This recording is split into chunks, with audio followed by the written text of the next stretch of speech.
A minha pesquisa é sobre autoritarismo. É aí que eu encontro o identitarismo de esquerda, assim como o identitarismo de direita, como uma das, digamos, dos drives, uma das forças autoritárias mais poderosas atualmente no mundo.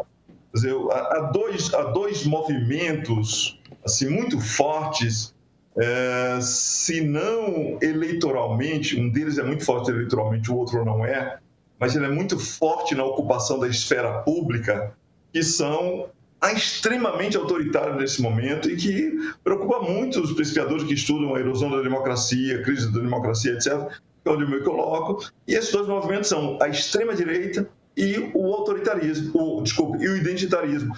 Tanto o identitarismo de direita quanto o de esquerda. O identitarismo de direita, ele conflui na extrema-direita, que é, por exemplo, o autoritarismo baseado em xenofobia, por exemplo, né?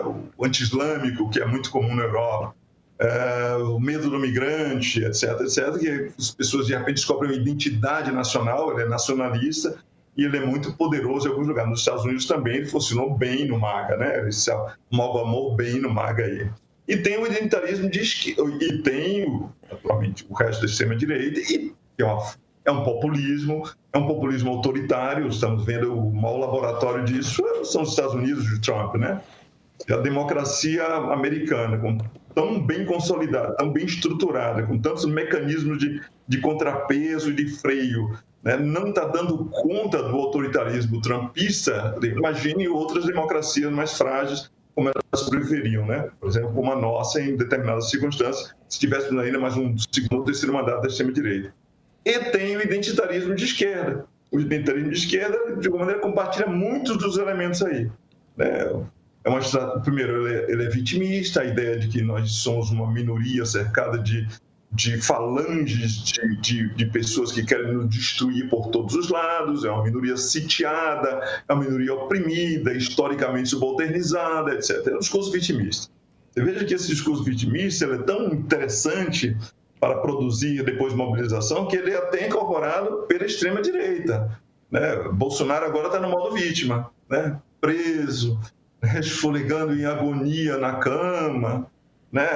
Opressão por todos os lados. Alexandre de Moraes é um monstro. Nós somos a verdadeira democracia, eles são, né, as figuras nefastas e tal. É isso. E a direita e a esquerda identitária trabalha com o mesmo vocabulário, sempre vítimas. As vítimas absolutas, inclusive uma competição para ver quem é a vítima mais merecedora. O tempo todo, essa competição para ver quem é a vítima mais merecedora, dentre as várias vítimas que fazem parte disso. A segunda coisa que é importante, ele é um movimento, de alguma maneira, de vigilantismo e punitivismo, né? Porque, afinal de contas, se trata de o tempo todo estar denunciando opressões, mapeando opressões, denunciando as opressões. As pessoas precisam ser vociferadas o tempo todo, precisam ser apresentadas o tempo todo. Inclusive, o sujeito fatura ao exibir a iniquidade do outro, a iniquidade que sofre, né? A opressão contra as mulheres, a opressão contra os negros, a opressão contra os trans, a opressão, sempre assim, a exibição da minha opressão. Quanto mais eu mostro, quanto eu sofro, quanto nós sofremos, né? Mas isso é importante, a denúncia, portanto, das opressões, né? E todo o tempo uma estratégia disso. E o vigilantismo significa não só vigiar as fronteiras para fazer a nossa defesa, mas também atacar, né? Quer dizer, é um punitivismo que está incluído o tempo todo. Daí as estratégias de cancelamento, que são estratégias de extrema crueldade, né? Você nunca vê... Ninguém cancela uma ideia, ninguém cancela uma opinião. Cancela uma pessoa, né? O objetivo do cancelamento é eliminar uma pessoa. Não só destruir o capital reputacional de uma pessoa, mas, afinal de contas, destruir os meios dessa pessoa viver, né? Pessoas que dependem, por exemplo, de visibilidade de imagem, né? Pessoas que dependem de empregos, pessoas que as suas relações amorosas e pessoais são baseadas na sua reputação, isso destrói as pessoas. Então, há um punitivismo cruel, sádico, que organiza esse tipo de coisa. Então, essa estratégia de vitimismo, de vigilantismo e de punitivismo, ele molda uma linguagem de ativismo, uma linguagem de militância, né, que resulta nisso. Quer dizer, vemos uma espécie assim, de beligerância permanente, né, uma espécie de fragmentação, quase como se fosse uma balcanização da esfera pública, em que os grupos se dividem em pequenos coletivos, as identidades daqueles coletivos elas são muito mais importantes, por exemplo, um projeto de país, a possibilidade de construir uma pauta que seja uma pauta coletiva que engaje outras pessoas. E aí, com isso, decorrência disso tudo, tanto para a extrema-direita quanto para o identitarismo de esquerda e direita, é a adoção de uma posição autoritária. Quer dizer, o autoritarismo voltou com tudo. O autoritarismo significa basicamente isso, né? Uma extrema hostilidade para quem está fora do seu grupo, uma extrema coesão com o grupo, quer dizer, a minha autoestima e a minha autoimagem, ela decorre dos meus vínculos de fidelidade, de lealdade a este grupo específico, não a nação, não a pátria, qualquer outra coisa, mas a um grupo militar, minoritário cuja identidade é dada por ser vítima de alguma coisa, né? Portanto, todos os comportamentos passam a ser autorizados, inclusive a intolerância. São estratégias de ativismo extremamente intolerantes. Só que só tem uma coisa, a última coisa que eu diria sobre isso, é que isso deu certo para a extrema-direita, no sentido de que você mexendo nesses mesmos fios, a extrema-direita conseguiu sucesso eleitoral, né? Agora mesmo, mais um novo Bolsonaro foi eleito nas Américas, né? No caso do Chile, que é um Bolsonaro, o cara que foi eleito lá, significa que a população prefere, não chegaram ao poder por golpe de Estado, eles chegaram ao poder por preferência eleitoral. Eles conseguiram mover a preferência eleitoral na direção que eles desejavam. Muita gente reclama, não pode normalizar a extrema-direita. Meu amigo, está mais do que normalizado isso. Eles estão ganhando eleições uma atrás das outras. Se você pegar nas Américas e na Europa, eles são ali sempre eleitoralmente entre 30% e 51%. Não recuaram disso há uma década. E só estão expandindo. Enquanto, por outro lado, o identitarismo de esquerda, que usa táticas muito semelhantes, ele tem uma tragédia fundamental, que ele não atrai voto. Ao contrário, ele espanta voto, porque ele é usado como espantalho pela extrema-direita para justamente trazer para o seu lado esses grupos aí, que são os grupos que são objeto dos rituais públicos de humilhação, desse discurso de vocês vão ter que nos engolir, né? Esses discursos todos que são discursos excludentes. Então, a esquerda não tem alguma coisa que mexa na imaginação das pessoas, mas tem só esse discurso do confronto, da provocação, do me aceite, do ajoelho no milho, etc.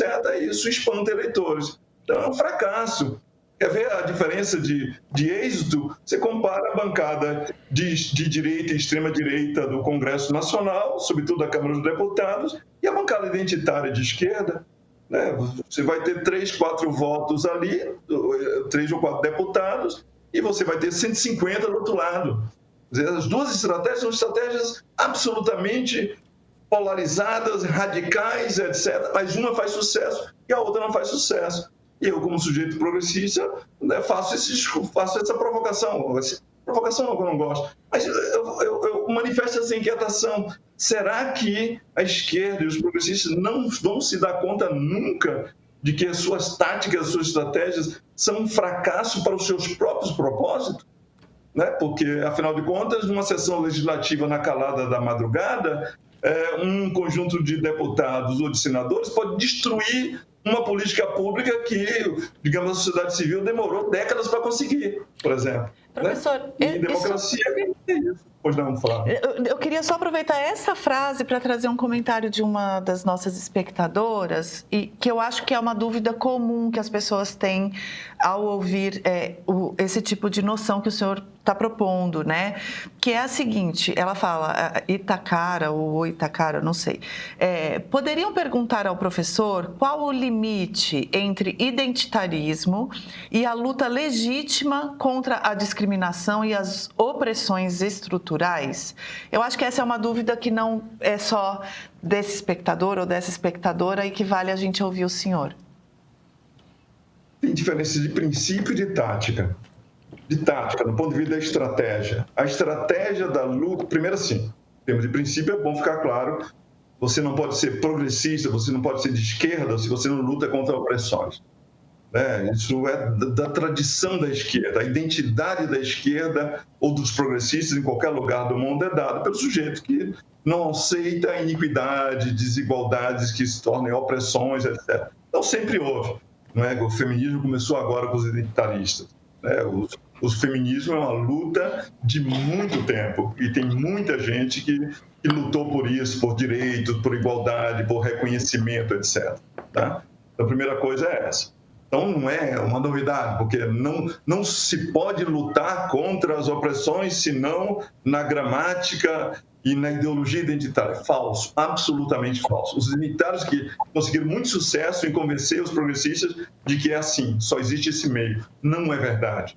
Eu falo, por exemplo, com relação às lutas civis dos negros, Mandela e o King nunca seriam considerados identitários, muito pelo contrário. Os sonhos deles são muito diferentes. E a primeira diferença é estratégica. Eu uso muito uma frase de música de Beto Guedes para dizer que, afinal de contas, a estratégia da luta de progressistas contra a opressão é aquela de vamos precisar de todo mundo para banir do mundo a opressão. Essa é uma posição fundamental que distingue. No identitarismo não é assim, você não precisa de todo mundo. Os protagonistas são os nossos do endogrupo, do grupo de dentro. Só nós podemos fazer. E nós não temos um plano para poder banir o mundo da opressão. Nós queremos denunciar a opressão. Nós queremos caracterizar todo mundo que está ao nosso redor como inimigos. Nós queremos pisar na ponta de todos os pés, porque quem não é como nós, na verdade, ele é contra nós, é o nosso opressor, é o nosso inimigo. A sociedade é certa. Qual é o plano para sair disso? Você diria, bom, o plano para sair disso é você ir convencendo as pessoas que não são do seu grupo de que é interesse do seu grupo, é interesse dela, da sociedade como um todo, ou de um sistema de valores como a democracia ou a democracia liberal, lutar contra essa opressão. Eu escrevi um artigo no Meio na semana passada, uma coluna na quarta-feira, falando que, por exemplo, que o feminicídio é um problema democrático, é um problema da democracia. O fato de que metade da humanidade tem medo da outra metade da humanidade, e com razão, isso é um problema da democracia, isso não é um problema das mulheres. Isso não é uma questão que o feminismo tem que resolver, isso é um problema, é uma questão que a sociedade tem que resolver se quiser ser democrático.